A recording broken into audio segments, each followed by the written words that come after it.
5 August পরবর্তী বাংলাদেশের রাজনৈতিক সমীকরণে জাতীয় নাগরিক পার্টি এখন অন্যতম আলোচিত নাম। তারুণ্য নির্ভর এই দলটির ঝান্ডা তলে জড়ো হতে চাইছেন বিভিন্ন রাজনৈতিক দলের সাবেক নেতা থেকে শুরু করে সামাজিক ব্যক্তিত্বরা। তবে গণযোগদানের এই জোয়ারে যেন কোনোভাবেই সুযোগ সন্ধানী বা বিতর্কিত কেউ দলে ঢুকে না পড়ে, সেটি এখন বড় চ্যালেঞ্জ। আদর্শিক সংহতি বজায় রাখা এবং গুণগত নেতৃত্ব নিশ্চিত করতেই মূলত এক প্রকার ফিল্টার বা ছাঁকনি ব্যবহারের সিদ্ধান্ত নিয়েছে এনসিপি নেতৃত্ব। গত 19 এপ্রিল থেকে এনসিপিতে যোগদানের যে প্রক্রিয়া শুরু হয়েছে তাতে একের পর এক চমক দেখা যাচ্ছে।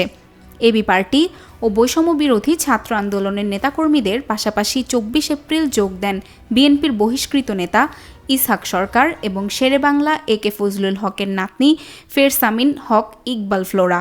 এমনকি আলোচিত সাবেক শিক্ষার্থী মহিউদ্দিন রনি ও কন্টেন্ট ক্রিয়েটর নুরুজ্জামান কাফিও নাম লিখিয়েছেন এই দলে। সর্বশেষ 8 মে ঢাকা মহানগর উত্তর শাখাতেও বিভিন্ন সংগঠনের একঝাঁক নতুন মুখ এনসিপির পতাকা তলে এসেছেন।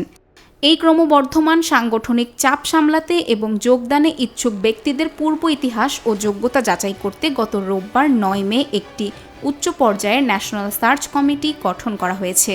দলের আহ্বায়ক নাহিদ ইসলাম ও সদস্য সচিব আখতার হোসেনের নির্দেশে গঠিত এই 6 সদস্যের কমিটি এখন থেকে নতুনদের মূল্যায়ন ও দলভুক্তি প্রক্রিয়া সম্পন্ন করবে।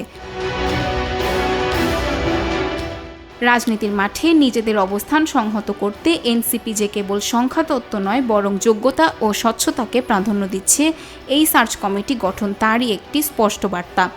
এখন দেখার বিষয় এই বিশেষ কমিটির যাচাই বাছাইয়ের কঠোর পরীক্ষা পেরিয়ে আগামীর নেতৃত্বে কারা জায়গা করে নেন।